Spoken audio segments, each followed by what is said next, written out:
nome é Berta Zemelmacher. Está no RG. Mas meu nome mesmo, esse que eu trabalhei e que trabalhou comigo, que me foi dado por Sérgio Cardoso, que me foi dado e aplaudido pelas pessoas que gostam do meu trabalho e de mim. Meu nome mesmo é Berta Zemel. Eu sou filha de pais poloneses, judeus, que vieram para o Brasil, se conheceram aqui, imigrantes. Se conheceram na Bela Vista, onde eu nasci. E quase nunca saí daqui. Meu pai, Naftula Zemelmacher, que talvez pela alfândega não ter conseguido escrever o nome do meu pai, Zemelmacher, deram a ele o nome de Nathan Zimmermann. Era mais fácil de escrever e de pronunciar. E minha mãe veio como Heisler Schumann, e casando com meu pai, ficou com o nome de Zemelmacher, sobrenome. Mas meus pais, para mim, também se chamavam diferente. Era Nathan e Rosa. Então meu pai rezava, eram rezas muito bonitas, que eu aprendi depois. E quando os perdi, até continuei sozinha a rememorar, porque me faziam bem, mas dentro disso eu procurava apagar os olhos do meu pai, as mãos da minha mãe, que eram muito dolorosas. Meu pai falava coisas bonitas com os olhos caindo em lágrimas. E minha mãe mexia nas coisas, no peixe, nas raízes, que eram o prato da Páscoa. Era tudo tão doloroso, as mãos tremiam tanto, eram tão indelicadas no momento, que não deixavam a gente ficar em paz. Essa paz a gente nunca conseguiu. Mas meu pai trazia, sempre que podia, um livro, um jornal e uma maçã. Fora isso, quando eles não estavam, eu precisava dessa alimentação do outro. Eu não tinha outro. Tinha duas pessoas queridíssimas, singelas, delicadas, fluídicas quase, de tanto horror, mas que tinham a mim, que seria talvez alguma coisa de novo para eles. Talvez, com certeza. Mas tinha uma janela é uma coisa importante. Na época não havia televisão, não havia nada, a gente escutava a rádio. Mas a figura para mim era importante, o ser humano, saber como é que as pessoas viviam além de mim. Eu estava fechada ali, apesar de tudo. Eu tinha duas pessoas queridíssimas, interessantíssimas para acompanhar, mas era pouco, para mim era pouco. Então havia uma janela, e na janela o meu bairro, o Bexiga, é muito interessante. Havia, na época, eu não sei se hoje ele mudou bastante, tem muito carro rodando, pontes e viadutos, que tiram um pouco essa concentração. Mas na época, através de uma janela, você via seres humanos. E o Bexiga, na época chamava-se Bela Vista. Ele tinha, por exemplo, ali na esquina havia famílias de japoneses num predinho de 2 andares. E eu fiz amizade através da janela com os meninos jovenzinhos japoneses. Um pouco mais além, na rua, havia eles chamavam de cortiço na época, onde havia os negros que tinham lá suas casas, eram salas, cada um com um banheiro fora, e eles moravam, havia muitos cortiços na época. Eu fiz amizade com os meninos de lá também, tudo pela janela. Era assim, oi, como é que vai, o que está fazendo e tal, por que você não desce? Não posso, a porta está fechada.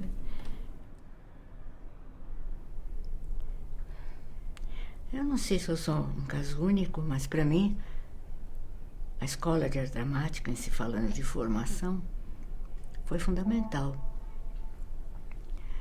Lá eu aprendi que um ser humano é aquilo que ele é por causa do que está dentro dele, do que ele quer, mas, sobretudo, porque ele apreende o mundo à sua volta. Ele apreende os colegas, os amigos, os professores e a história. Toda a história que está em volta dele. A história que está em volta dele não é só o histórico de quando ele nasceu, o que ele é, o que ele faz. Ele aprende lá toda a continuidade da sua vida. Alguém diz, por exemplo, a pessoa de talento estoura e mostra seu talento. Não é verdade. Não é verdade. Porque ela não tem que mostrar, inclusive, num dia só, ela não pode. Ela tem que ser contínua. E não contínua numa temporada, tem que ser contínua na vida inteira. O aprendizado do teatro e da vida é a vida inteira. Não para, não tem ponto final. E a escola ensina isso. É degrau por degrau.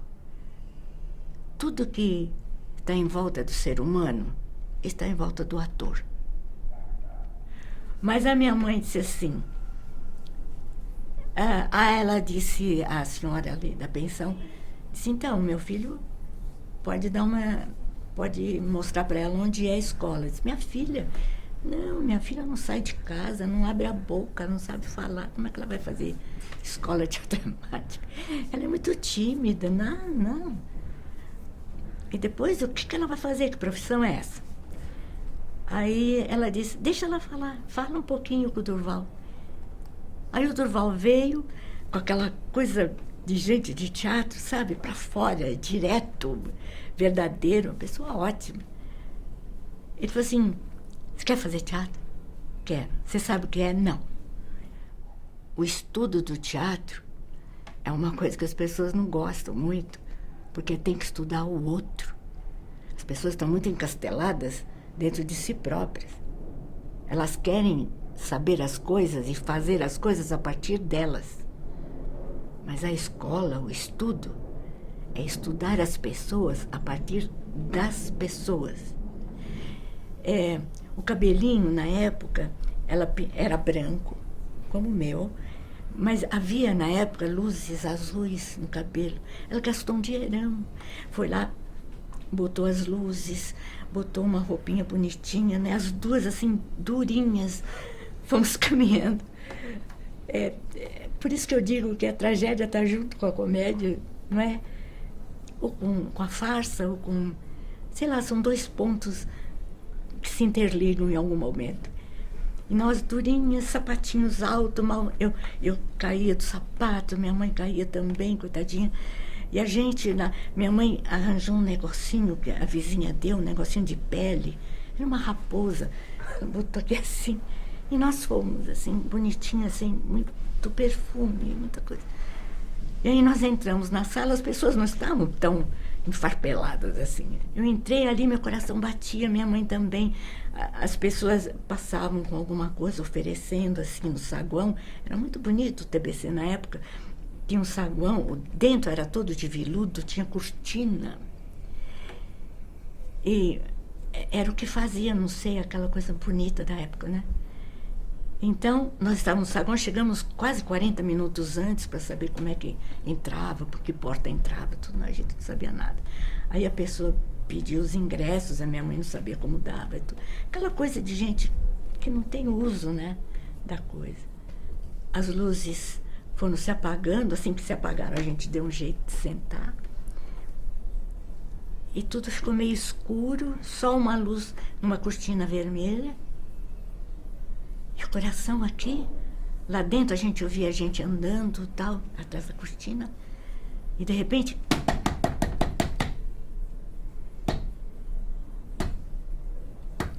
uma bengala, alguma coisa muito forte, um sarrafo, batia as batidas de mulher. E de repente todo mundo fez um silêncio, todo mundo estava conversando, um silêncio, era um ritual sagrado. Tudo que eu queria. tudo que eu acreditava que a vida era. Meus pais, aquela casa, a minha vida, tudo. De repente, foi para lá. E aquela cortina começou a abrir. Escuro, de repente aquela luz foi em cima do que eu descobri depois que eram atores.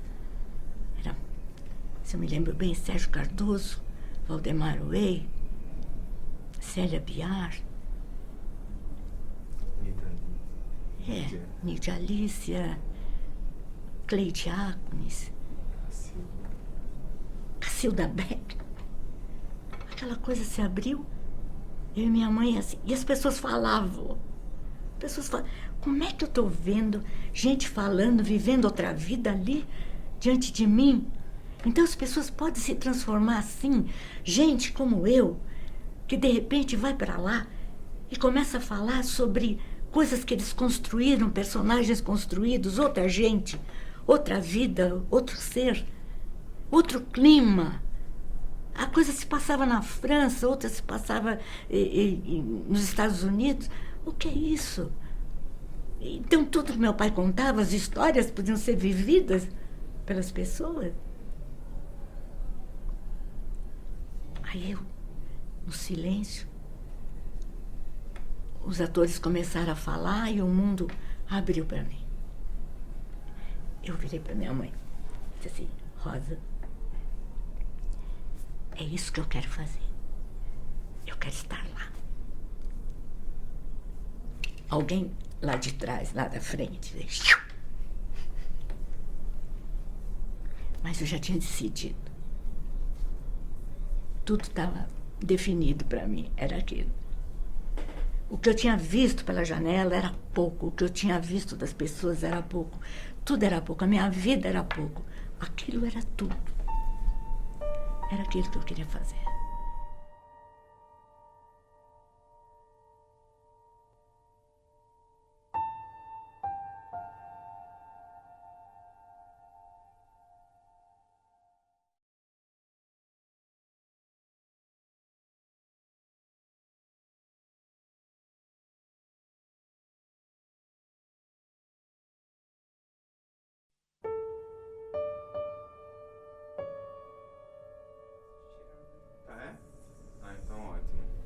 Que bom. E ele nem tá tão alto. Não, porque tá parecendo quase. É que aqui pra gente não aqui vê a muito gente alto, mas o trabalha. microfone tá bem perto de você, então sua voz tá bem... É verdade. Porque, ó, pedreira, barulho de pedreira, eu acho que combina com a Berta.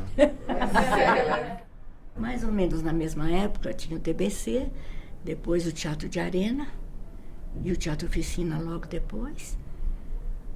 Eles vieram, talvez, de todo esse movimento teatral riquíssimo que havia na época. Era um movimento muito bonito, de gente se preparando, de gente querendo, misturado com política, com violência, com vontade de poder, com vontade de se expressar contra, a favor. Era riquíssima, dentro e fora do teatro. E quem sabia fazer esse amálgama estava muito bem, porque ia entender perfeitamente o que é a vida fora, o que é a vida dentro, o que é a construção do personagem.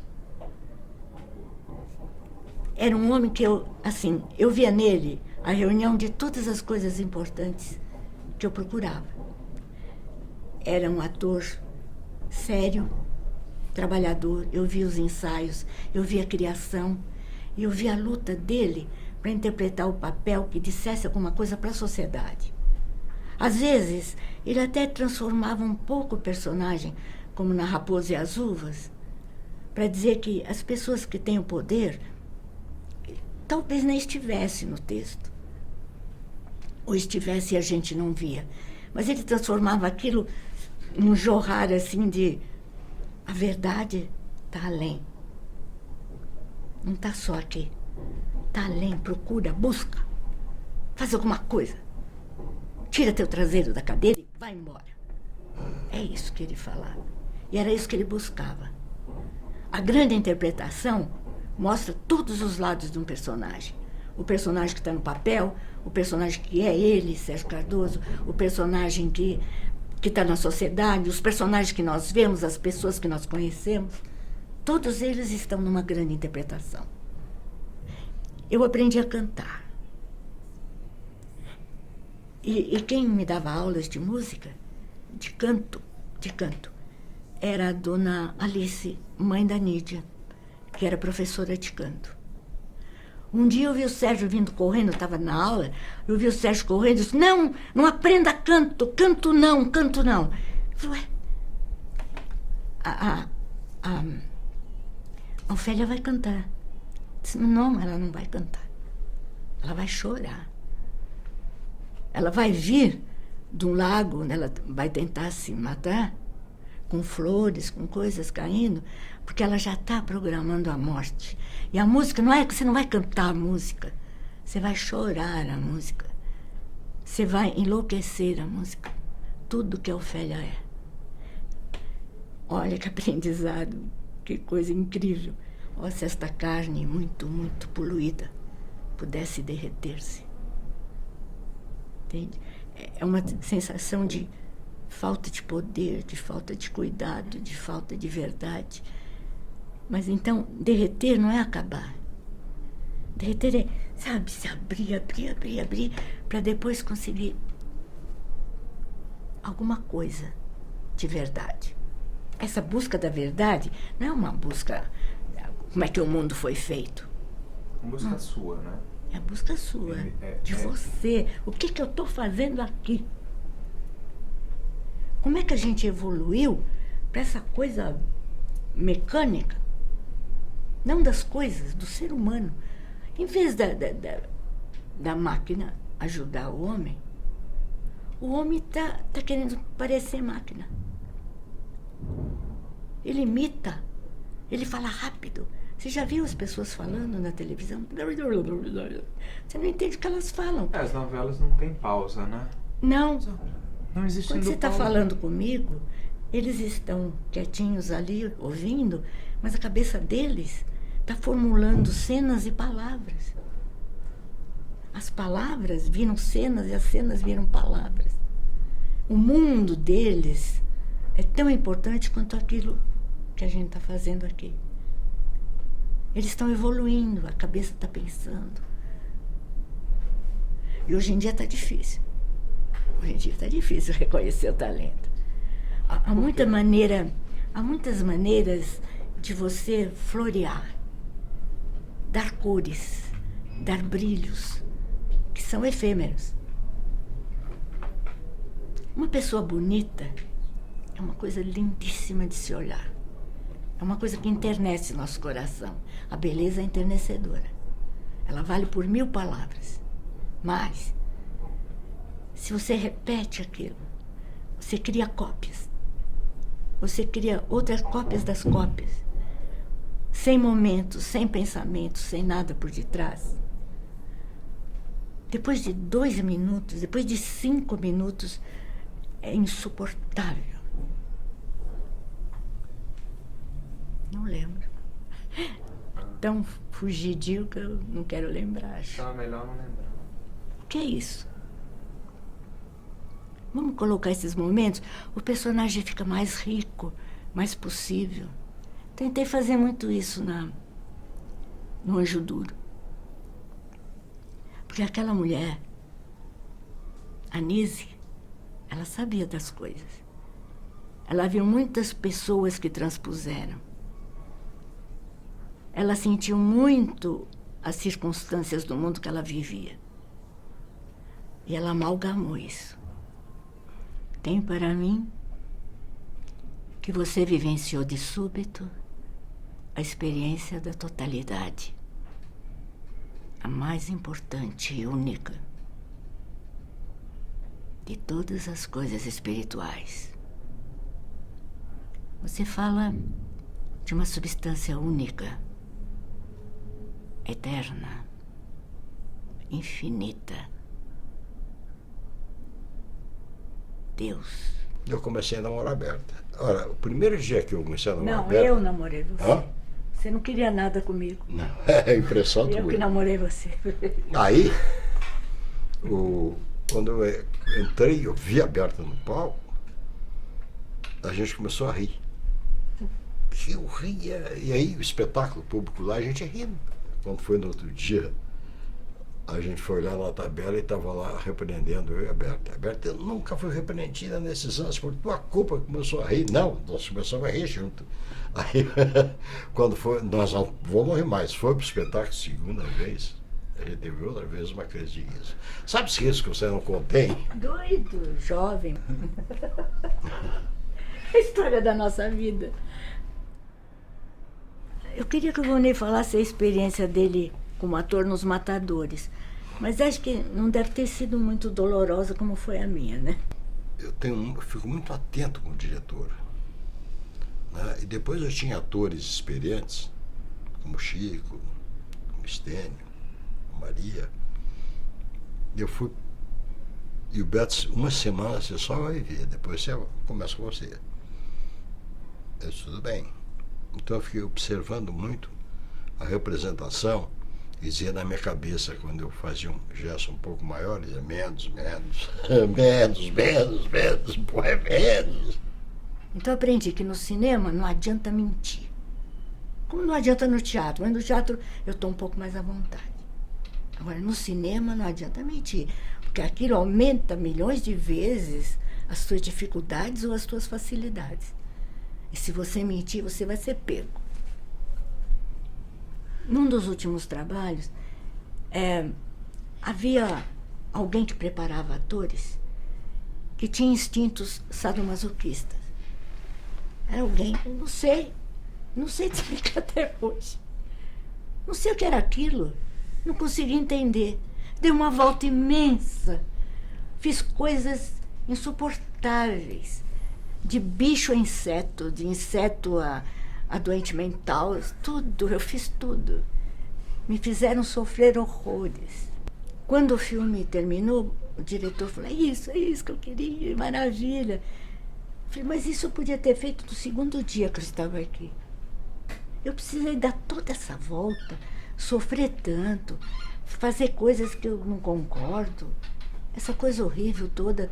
Eu tive que passar por tudo isso. Babar, suar, gritar, ficar de quatro.